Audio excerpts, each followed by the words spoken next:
how a physician in training became financially independent in just his second year of residency. You want to hear his inspiring story on this episode of Bootstrap MD. Welcome to Bootstrap MD, the Physician Entrepreneurs Podcast, your source to help you, the entrepreneurial doctor, live life on your own terms. Get new ideas and inspiration to help you find more balance in your professional life. If you're ready to get the knowledge without all the hype, you've come to the right place. It's the Bootstrap MD Podcast. And now your host, Dr. Woo Ming.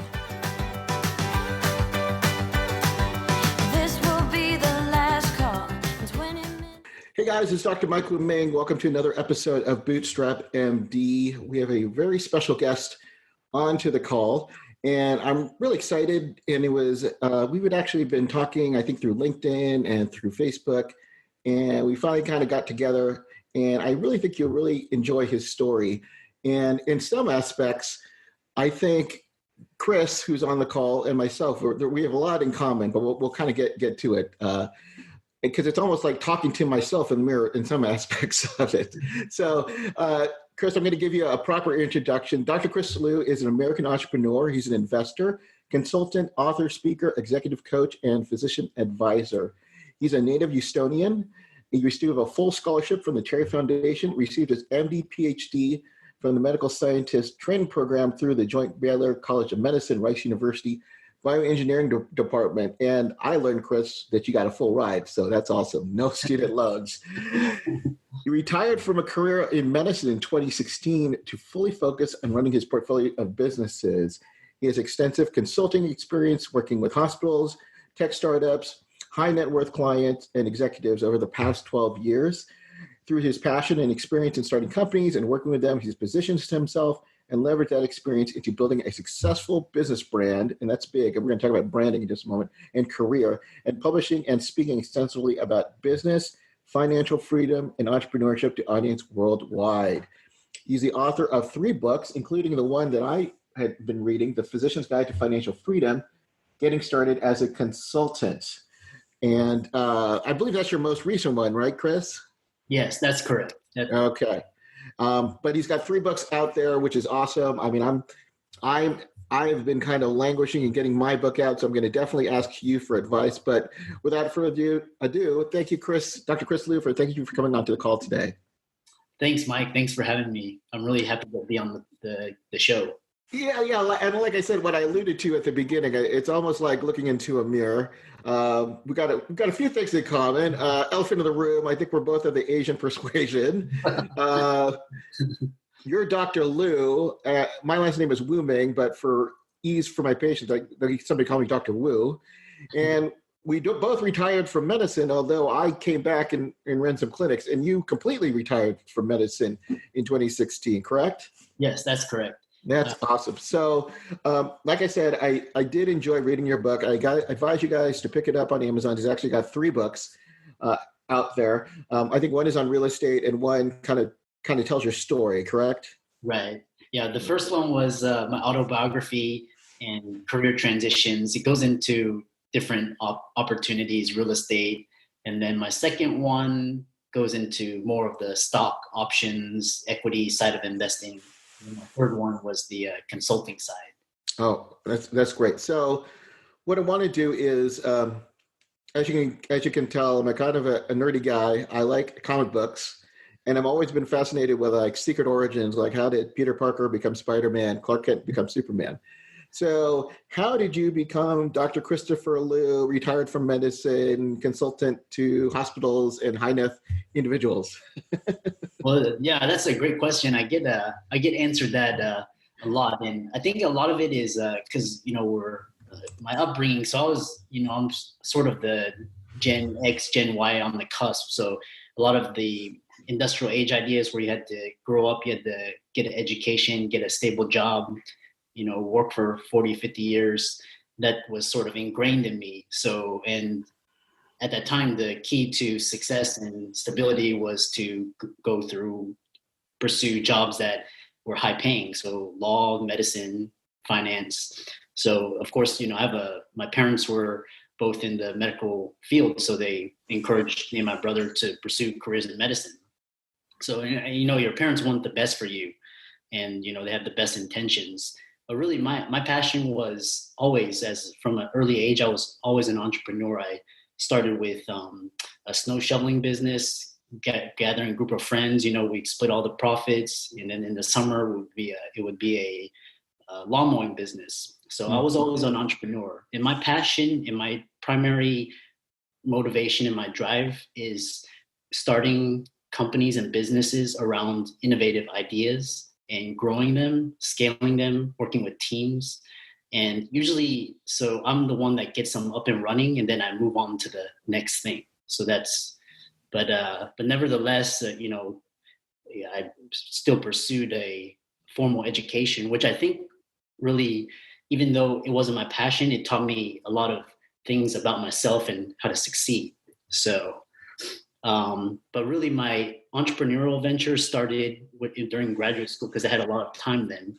And I started 2 companies, one in real estate, one in stocks, and was able to grow those to the point where I was able to achieve financial freedom during grad school. And I was 29 at that time. And so a lot of realizations and epiphanies came to me. So one was just the power of technology, smartphone, Facebook, YouTube, Netflix, all these were the nascent years, and they were just coming on board. So, and what that told me was that you no longer had to do this 15 years of school and training, pursue a stable job. And a lot of the medical profession that I saw was just a lot of just fee for service. So I didn't see a lot of opportunity for growth or innovation. And it just wasn't me. I was more interested in pursuing new ideas.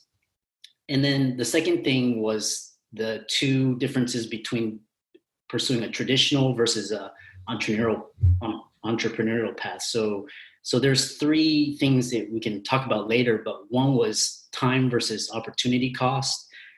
2 was pursuing income versus pursuing income producing assets that produce residual income. So that was big. And then the third thing was risk. So risk in terms of not just investments, but risk in terms of not pursuing your dreams, not pursuing your passions, succumbing to your fear of failure, succumbing to fear and regret. So those 3 things really dawned on me. Go ahead. Yeah. So just so I get a time frame here, and forgive my naivete on how the MD PhD works is, so did you get your MD first and then followed by your PhD? Yeah. Or you do it concurrently? I did. It was 2 years of medical school, and then you go. That's sort of you get your basics, and you do a little bit of clinical rotations, and then you go into PhD, and it's supposed to teach you how you can use research to solve medical problems.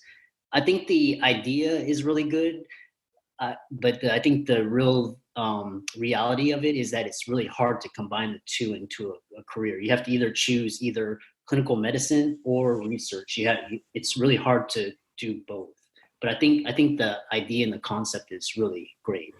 So when you were in graduate school is when you actually built up your assets to actually be financially independent. Is that what you're saying? Yeah, exactly. So, during graduate school, I had the choice, do I complete medical school? Do I go to residency? Do I, pursue my startups full time? So, and a lot of it was just social conditioning, where I was highly encouraged to graduate medical school and go into residency.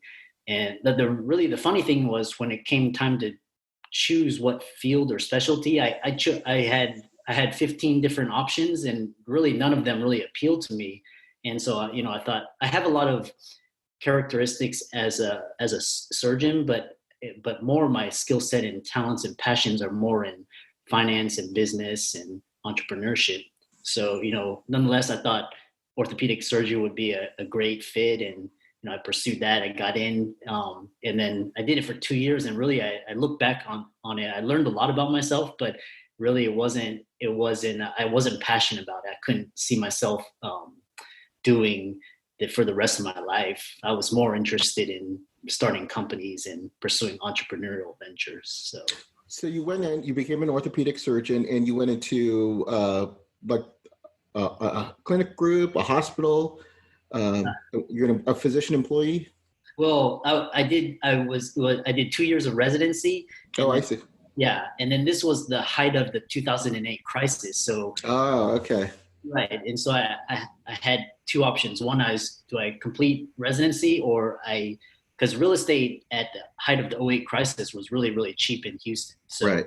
and I already had a skill set where I was able to, I know how to find properties, I know how to fund them, I know how to renovate them, I know how to get them rented out. So, my intuition and my higher self just told me to take a leap of faith and pursue real estate full time. So, because I had that background, and that was really what my passion was. So how did that go over with your program director? Yeah, well, it's interesting because he really encouraged me to stay. He and all my colleagues, all my friends, all my family, at that time they said, "Oh, you're throwing away your future. Oh, you don't know it. You're going through some crisis. You need to talk about it." And it was met with a lot of resistance, and more of it, I think it was just because it went so against these deeply ingrained beliefs. Because back then, now I think a lot of people switch and do other things, but I think 11 years ago, to leave a orthopedic residency and decide not to practice that, that's sort of very unheard of. So Right. I'm having like flashbacks with my own mom. I'm a little bit older than you, but I was in family practice, and then I actually was in practice for 5 years, and I started some internet business that allowed me to retire. But I didn't tell my mom for like a year. You know how tiger moms, well, that's another story, but you know what I'm saying. So did they know that you had like this real estate empire that you were working on, or did you kind of keep things quiet? They the question that on the exit interview, they said, because the question came, how are you going to, he didn't want you just to leave and you to be broke and, struggling. So he said, the talk came finances. So I told him, I had started these two companies in graduate school. They're up and running. All I have to do is pursue them full time and scale them up. And at that point he was just like, oh, then you must know what you want, and you have to do what is best for you. So whatever he said that he really wanted me to stay, but in the end I had to pursue what is best for me in terms of my dreams, my passions, and my future. So Wow. So he was actually pretty open to that. I like my own story, and not to get my own story, but I had some friction from kind of my colleagues, like, what am I doing? And, right. And many of my colleagues, that's the only thing that we knew how to do, right? Is to see more patients, substitute time for money, and, we'll miss that 401k, right? Or I was a shareholder at the time, whatever perks there was, we would miss out. And what's interesting is, in your book, you talk about haters. You have a section about haters, and I'm going to kind of read what you write. As you gain success, you would invariably attract haters. This is extremely prevalent in the medical profession, which is filled with a scarcity hoarding mentality and a competitive versus cooperative ethos. Many people were in the field for pure egocentric reasons, as you know, because I was one of them. Can we expand on this? Because this is stuff that my listeners, they want to know, because many doctors want to quit medicine, but they are worried about the haters. So maybe you can give us some insight into how you deal with it. That's a great question, because, the concept of haters, I think a lot of it is with envy and jealousy. So either they're envious of you because you had the courage to step up and say, I don't want to do this, I want to do something else, and you transition, or jealousy. Very rarely is it where they, especially in the, there's the whole hyper competitive, the pre-med, med, residency, but as a field, we're all supposed to be cooperating. But and I allude to the fact that I know how one feels because, I was in medicine for the wrong reasons, doing it to fulfill societal obligations, thinking that it's going to lead to happiness and stability.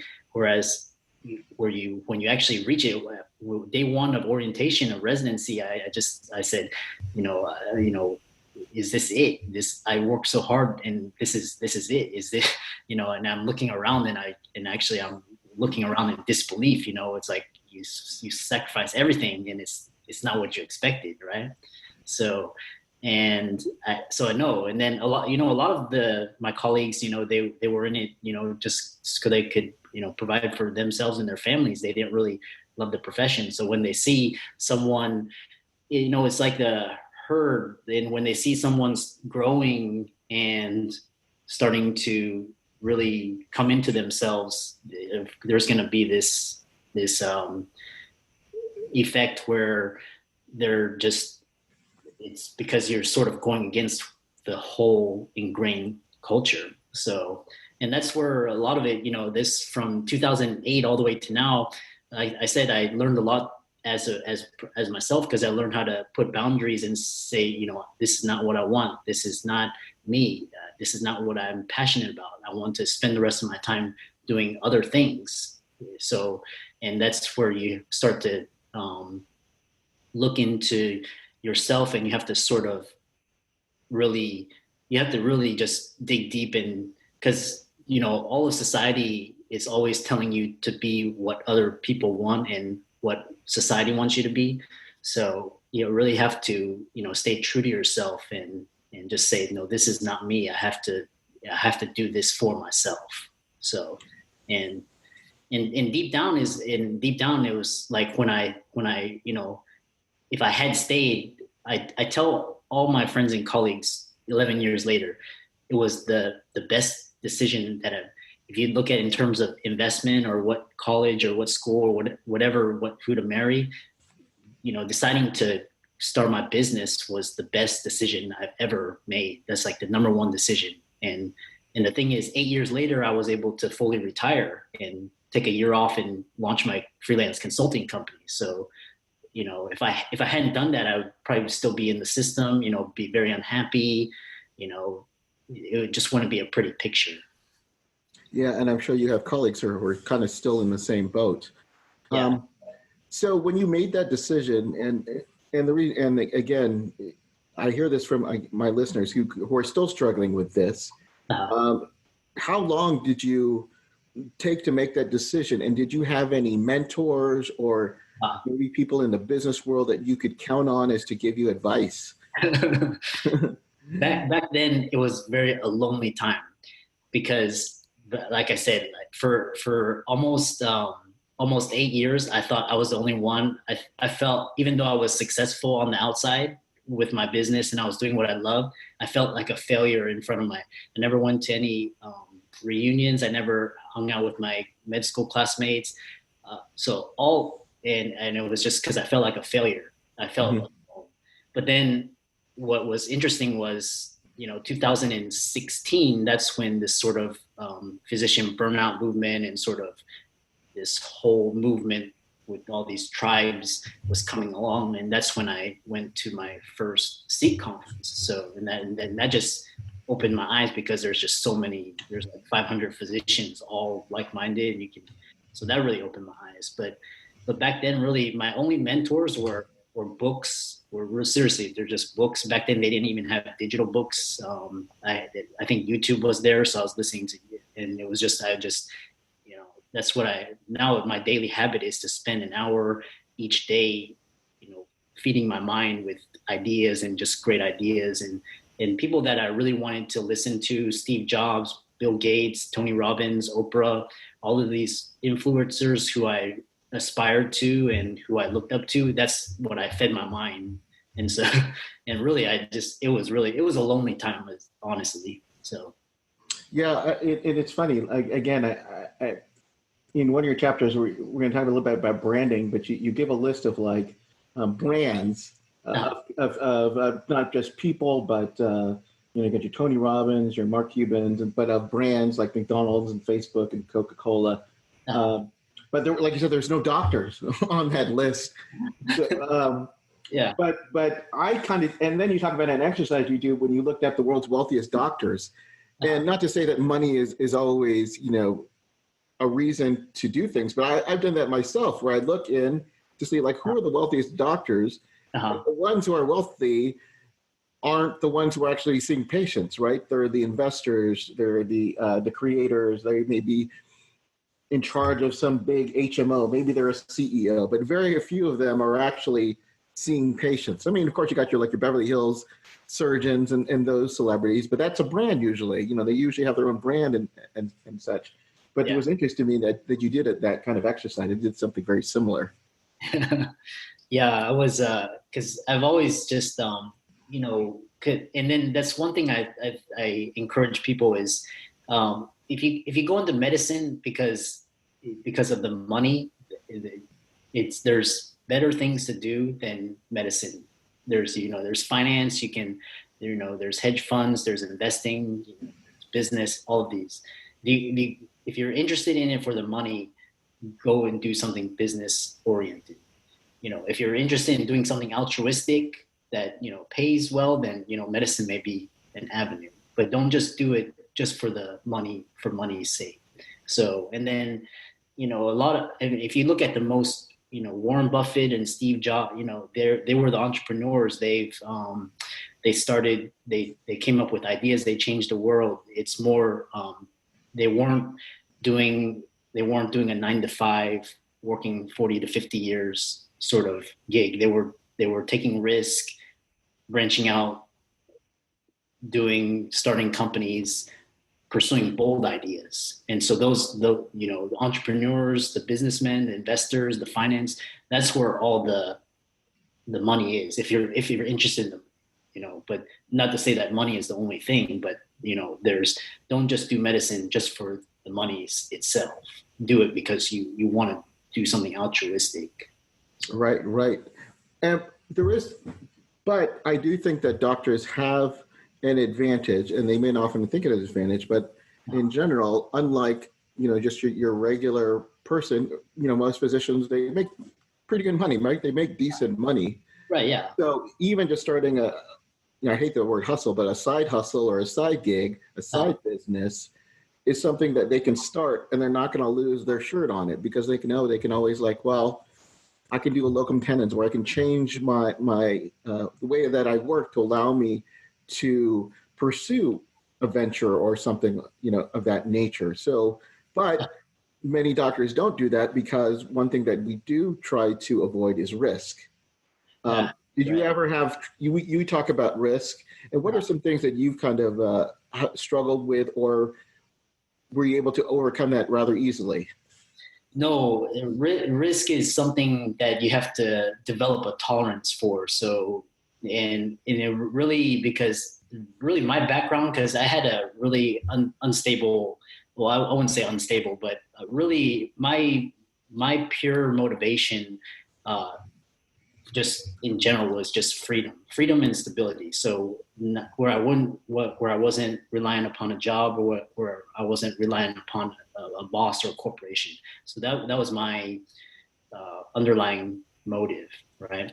So at an early age, I was always taking calculated risks. So whether that was starting companies or mowing people's lawns. I bought my first stock when I was in high school, and I started reading about real estate and investing early on, where I was just educating myself. And then I think risk is something that some people are inherently risk averse, like Elon Musk, or these guys, they take enormous amounts of risk. I think that's ingrained in them.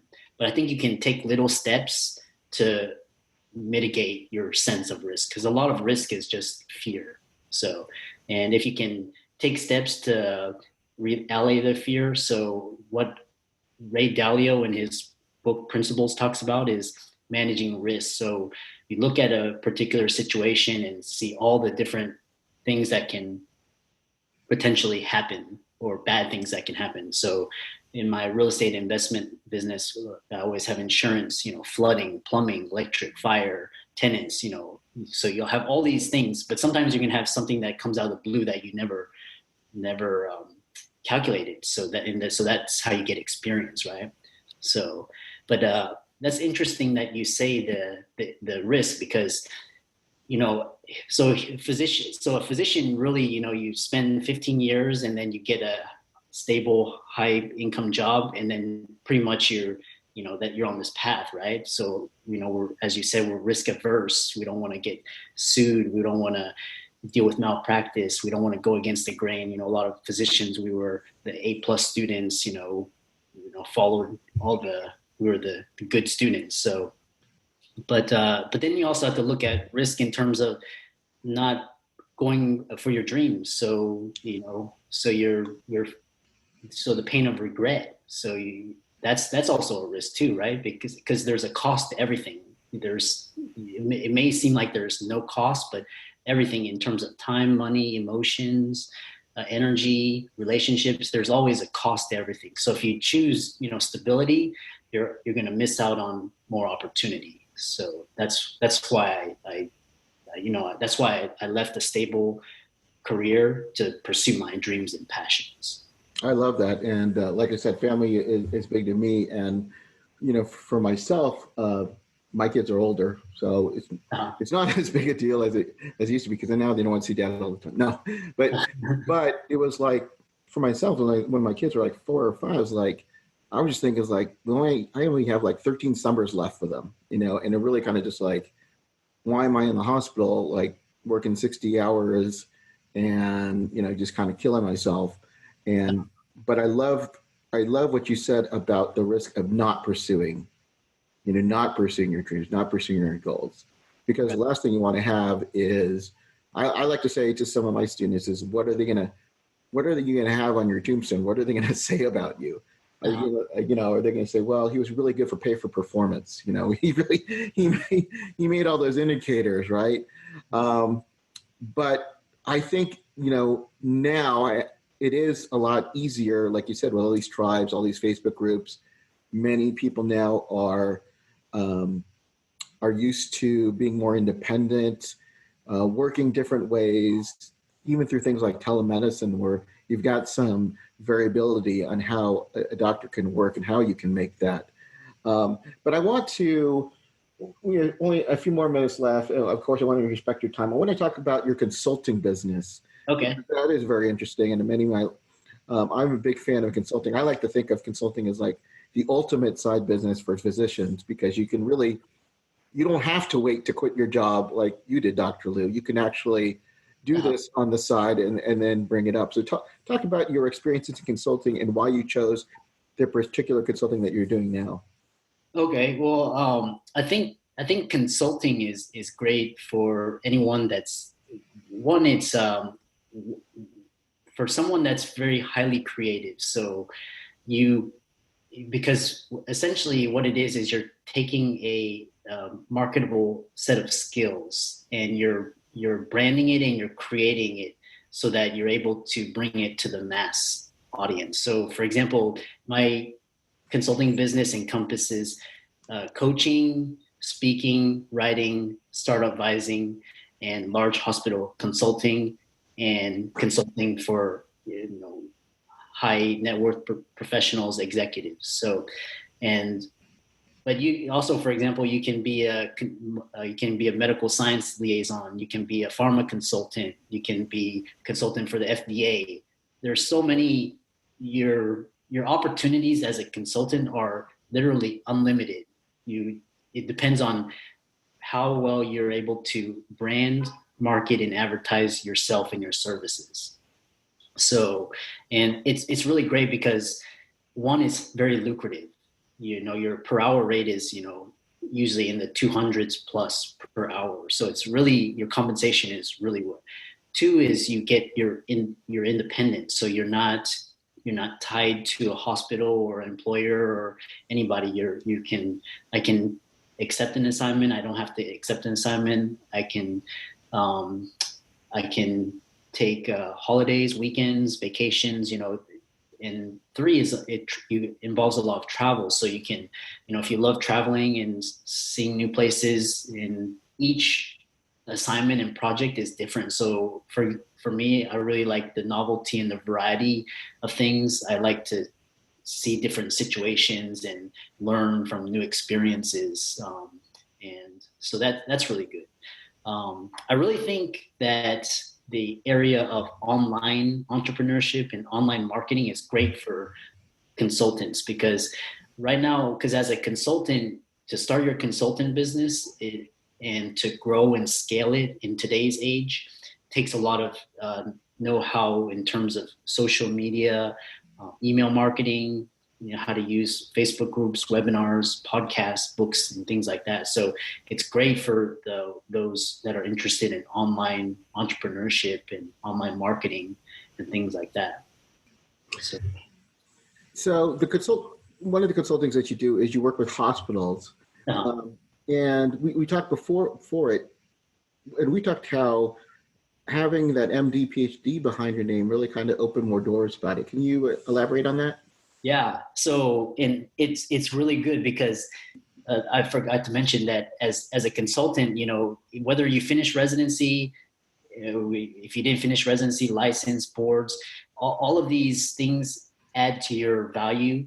Even though you're not practicing, you still have that experience that a lot of hospitals and physicians are looking for. So, for example, one segment of my consulting business is with the developing electronic health records with physicians and clinical end users, right? So, and when usually for these projects, usually they have people that are certified in these electronic systems, but they don't have that medical background. They don't have that know-how of what surgeons and physicians are looking for, especially in terms of efficiency.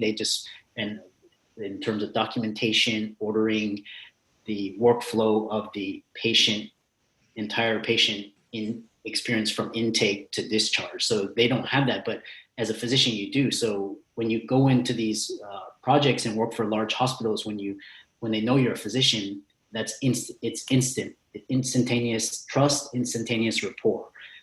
And you can't find that in someone who doesn't have a MD or who hasn't been trained in the medical field. So that's a huge plus in terms of large hospital consulting and things like that. Yeah, and just in my own experience, I ran a medical marketing company where I would work with clinics and such, and I won't tell you that I was the best SEO person or I was the best pay-per-click advertising, but there was a camaraderie because I was an MD. Yeah, I was working at the time, and they just know it was a lot easier to get to the gatekeeper to actually sell our services. Yeah. And it was funny that one of my first clients was the clinic that I used to work at. So, many years ago, they kind of not so, they're saying, hey, Mike, what's Mike doing? And we weren't sure. And then they ended up hiring me, it was actually kind of karma and kind of funny. Oh, but yeah, so again, we're at the half hour, and I know you've got to travel. With consultants, do you work with physicians? Is that part of your consulting that you do as well? Maybe we could talk yes. Yeah. So in terms of these large hospital contracts, I work with physicians. I work with physicians with coaching, executive coaching. So one segment of my client base is the early stage physicians. They just want to educate themselves about how to transition into career, how to develop side hustles, develop alternative streams of passive income. I work with another set of physicians that have already, retired from medicine and are entrepreneurs. So they're interested in learning how to brand themselves, how to use online marketing, how to position themselves, how to capitalize on their particular niches. So predominantly my client base is physicians. So I work with a lot of physicians. So. And what would be the best way to contact you? More about you. Mm-hmm. Okay. So I have one is you can, for all of the information, my 3 books, they're on Amazon. So I have an Amazon author page that I'll send you the links to. But if you just type in my name, Christopher H. Loo, and MD PhD, my name will come up. My 3 books will come up. Also on LinkedIn, I'm very active on LinkedIn as well. So you just type in my name, and also Instagram as well. I do a lot of Instagram marketing and Facebook marketing. So, and I'll send you all the links as well. So awesome. Yeah. And again, I encourage you guys to get his book. At least the book that I read is really good. I'll make sure I get you a good review on Amazon. That's important, right? Yeah, exactly. All about the reviews. So, thanks again for joining us on this call. Is there any last advice or advice you can give to our listeners today? Yeah, thanks for having me. And really, it's now in these times, the concept of stability doesn't exist. So expect a lot of change. So really, one thing that really helped me as an entrepreneur and just to better prepare myself for the future was to just see where all the trends are coming in terms of all of the fields and position yourself accordingly. And the second thing is really there's no shortage of opportunities. There's no excuses not to pursue your dreams. These days you can start a company from your cell phone for free. So there's really you should pursue what you are good at and what you love, and not really what society or what your parents or your spouse or what your friends and colleagues are telling you. So really, be authentic to yourself. Yeah. Again, this is, with everything going on in the world and politics and all this stuff, it really is the best time, Yeah, it's great. Starting, just the technology and the internet and, trying to do your business, with, postage mail or, newspaper ads. You can't do it, right? You're able to, we got in contact just through LinkedIn and, you're able to travel. Like you said, we just talked, you're going to be traveling to Canada, doing some work up there. There has been countries that I worked at. I've never even traveled there before, but because I had a website or we connected online, that allowed me to do it. And I love the example you gave on the cell phone. There's more technology in that than they had, 10 times what they needed to get to the moon. Yeah. It's crazy. It's really crazy. So thank you, Dr. Loo. Guys, go check out his book. He's got The Physician's Guide to Financial Freedom, his real estate. Go look him up on Amazon, get the book. And thanks again for joining us. And stop looking backwards. Always keep moving forward. Thanks again, guys. Thanks. You've just listened to the Bootstrap MD podcast. For more valuable resources, as well as past recordings of our show, check out our website at bootstrapmd.com. Now, let's get to work.